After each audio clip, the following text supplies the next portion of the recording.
I think you have to do a couple of things to get past that. Number one is to recognize that Jesus is fully aware of what that's like. You ever thought about the church world when Jesus was around?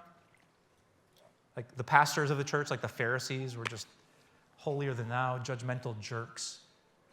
So Jesus starts this new kind of church, these people who are following him, and one of the 12, Judas, is a money-loving fake who stabs him in the back and betrays him. Peter's running his mouth like an idiot half the time. James and John are, who's the great, like, it was a dysfunctional church. You know what Jesus did not say, though, at the end of that? Okay, plan B.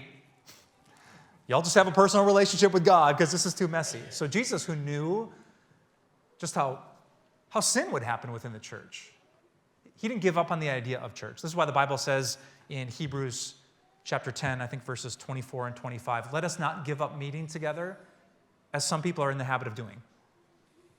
So it's so tempting to just, okay, I'm just going to pray to God, but I'm not going to have this community of faith. I'm not going to have a pastor. Like, no, the Bible never goes there. And so if you've been there, like he would sympathize with the hurt. He hates sins that are covered up within the church, and he would urge you to find a church community that takes love and truth seriously. You might have a bad experience at a restaurant. Doesn't mean you give up on food. You might have a bad experience with a teacher. Doesn't mean you give up on education. So let's not take the one thing that happened with that pastor or that Christian at that church and just give up on this whole, that's throwing the baby out with the bathwater. It's a phrase we sometimes use.